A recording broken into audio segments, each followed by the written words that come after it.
નમસ્કાર. ચાલો આજે આપણે ધોરણ 10 સામાજિક વિજ્ઞાનના એક એવા પ્રકરણની સફર પર નીકળીએ જે આપણને સીધા પ્રકૃતિના ખોળે લઈ જશે. આપણે વાત કરીશું વન અને વન્યજીવ સંસાધન વિશે. સાચું કહું તો આ ખાલી એક પાઠ નથી, પણ આપણા દેશના અમૂલ્ય વારસાને સમજવાની અને અનુભવવાની એક સરસ તક છે. પણ એક મિનિટ, આ સફર શરૂ કરતા પહેલા એક મોટો સવાલ મનમાં આવે છે. જે વાઘને આપણે ભારતનું ગૌરવ કહીએ છીએ અને એના જેવા બીજા કેટલાય સુંદર જીવો, એ બધા આજે કેમ ખતરામાં છે? એવું તો શું થયું? બસ આ જ સવાલનો જવાબ શોધવા માટે ચાલો આપણે આખી વાતને ઊંડાણથી સમજીએ. તો આપણી આજની ચર્ચામાં આપણે 5 મુખ્ય મુદ્દાઓ પર વાત કરીશું. સૌથી પહેલાં આપણે જંગલો કેટલા પ્રકારના હોય છે તે જાણીશું. પછી જંગલોના નાશની જે ગંભીર સમસ્યા છે, જેને નિર્વનીકરણ કહેવાય, એના પર ધ્યાન આપીશું. એ પછી ભારતના અદ્ભુત વન્યજીવનની દુનિયામાં ડોકિયું કરીશું, એને બચાવવા માટે કેવા પ્રયાસો ચાલી રહ્યા છે એ જોઈશું. અને છેલ્લે આ જીવો માટે જે સુરક્ષા કવચ બનાવવામાં આવ્યા છે એ વિસ્તારો વિશે જાણીશું. તો ચાલો સફરના પહેલા પડાવથી જ શરૂઆત કરીએ. જંગલો, જે ખરેખર તો આપણી જીવાદોરી છે. પૃથ્વી પરના જીવન માટે પ્રાણવાયુ તો એ જ પૂરો પાડે છે, બરાબર ને? અચ્છા, ક્યારે વિચાર્યું છે કે જંગલોમાં અમુક વનસ્પતિ એવી હોય છે જેને કોઈ માણસે નથી ઉગાડી, નથી પાણી પાયું, છતાંય સદીઓથી ત્યાં જ છે? બસ આને જ કહેવાય અક્ષત વનસ્પતિ, કે પછી અંગ્રેજીમાં કહીએ તો વર્જિન વેજીટેશન. આ કુદરતની અસલી તાકાત છે જે માણસની મદદ વગર જ ખીલી ઉઠે છે. ભારતમાં આવી વનસ્પતિ જોવી હોય તો હિમાલય, સુંદરવન કે પછી થરના રણ જેવા દુર્ગમ વિસ્તારોમાં જોવા મળે છે. હવે સરકાર જંગલોનું સંચાલન કઈ રીતે છે એના આધારે એના 3 ભાગ પડે છે. પહેલું છે અનામત જંગલ, અને તમે એકદમ વીઆઈપી ઝોન સમજી શકો છો.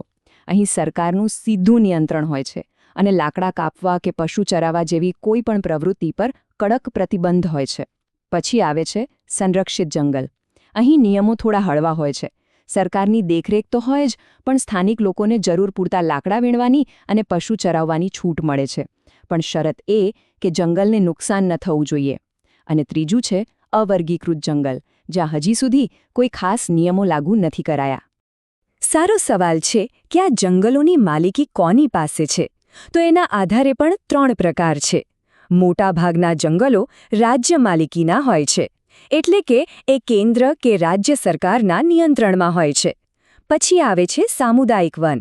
આની માલિકી કોઈ એક વ્યક્તિની નહીં, પણ આખા સમાજની, જેમ કે ગ્રામ પંચાયત કે નગરપાલિકાની હોય છે. અને હા, કેટલાક જંગલો ખાનગી પણ હોય છે, જે કોઈ એક વ્યક્તિની પોતાની માલિકીના હોય. આવું ખાસ કરીને ઓડિશા, મેઘાલય અને પંજાબ જેવા રાજ્યોમાં જોવા મળે છે. આપણે જંગલોના પ્રકારો વિશે તો જાણ્યું, પણ હવે વાત એ મોટા સંકટની જે આ જંગલો પર મંડરાઈ રહ્યું છે. અને એ સંકટનું નામ છે નિર્વનીકરણ. તો આ નિર્વનીકરણ છે શું? એકદમ સરળ શબ્દોમાં કહીએ તો જંગલોનો સફાયો. વિકાસ અને આપણી જરૂરિયાતોના નામે જે રીતે આડેધડ વૃક્ષો કપાઈ રહ્યા છે, એનાથી જે નુકસાન થઈ રહ્યું છે એની કલ્પના કરવી પણ મુશ્કેલ છે. જરા આના પરિણામો જુઓ. આ કોઈ અલગ અલગ સમસ્યાઓ નથી, પણ એક ભયાનક સાંકળ છે.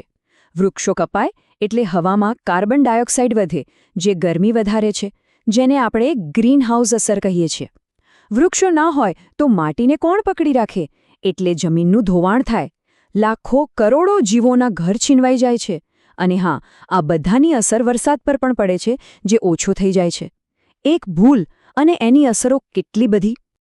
ચાલો આ ચિંતાજનક વાતોમાંથી થોડું વિરામ લઈને હવે એ અમૂલ્ય વારસા પર એક નજર કરીએ, જેને આપણે બચાવવાનો છે, આપણું અદ્વિતીય અને વૈવિધ્યસભર વન્યજીવન.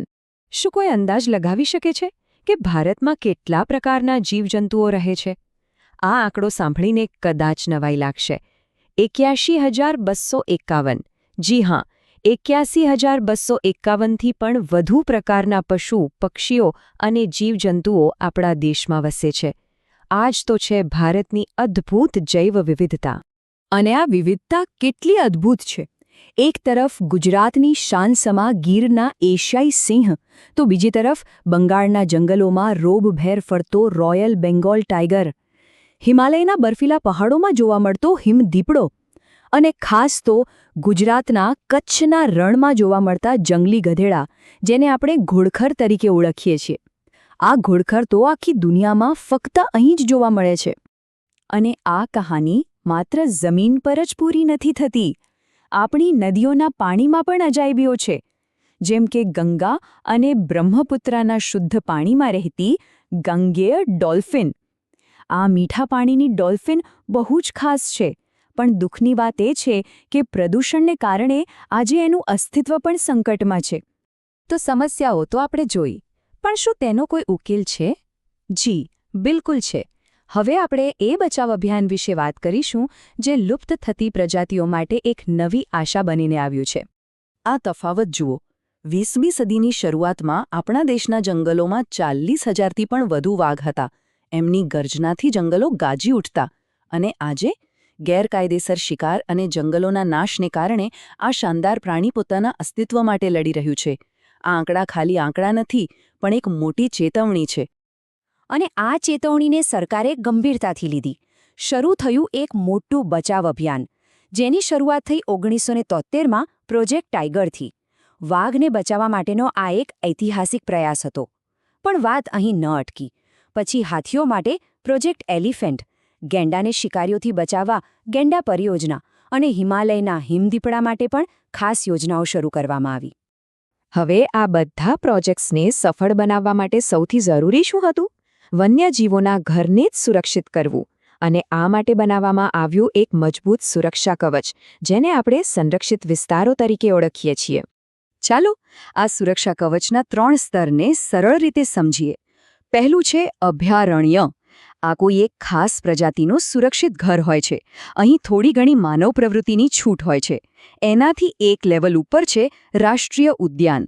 અહીં માત્ર પ્રાણીઓ જ નહીં, પણ આખું પર્યાવરણ એટલે કે જંગલો, નદીઓ, પહાડો બધું જ સુરક્ષિત હોય છે. અને નિયમો વધુ કડક હોય છે.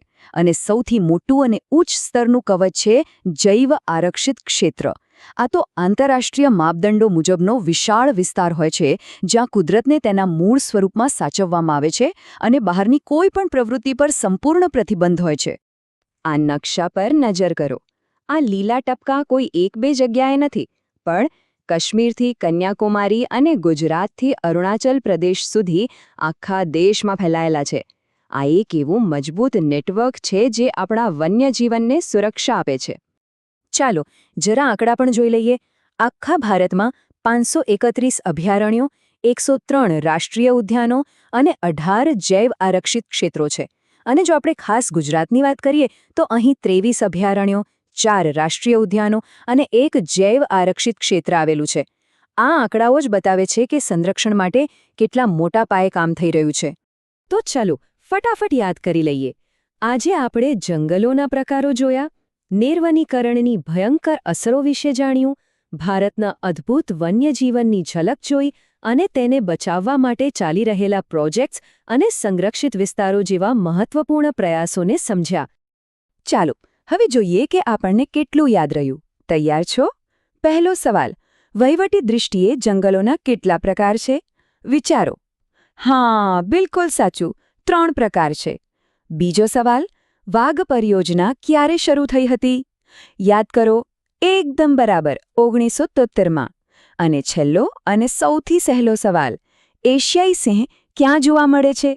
આ તો બધાને ખબર જ હોય, આપણા ગુજરાતના ગીરમાં. હવે થોડા ટૂંકા સવાલો. પહેલો, અભયારણ્ય એટલે શું? સાચો જવાબ છે એવો વિસ્તાર જ્યાં કોઈ ખાસ પ્રજાતિનું રક્ષણ થાય. બીજો સવાલ, નિર્વનીકરણની કોઈ પણ 2 ગંભીર અસરો કઈ છે? તમે કહી શકો જમીનનું ધોવાણ અને ગ્લોબલ વોર્મિંગ. અને છેલ્લો સવાલ, વન્યજીવ સંરક્ષણની 2 મુખ્ય પરિયોજનાઓના નામ આપો. પ્રોજેક્ટ ટાઇગર અને હાથી પરિયોજના. શાબાશ! લાગે છે કે બધું બરાબર સમજાયું છે. તો અંતમાં આપણે બસ એક વાત યાદ રાખવાની છે. આપણા જંગલો અને વન્યજીવોને બચાવવામાં એ માત્ર આપણી ફરજ નથી, પણ આપણા પોતાના અને આપણી આવનારી પેઢીઓના ભવિષ્ય માટેની જરૂરિયાત છે. આ અમૂલ્ય વારસાને સાચવવાની જવાબદારી આપણા સૌની છે.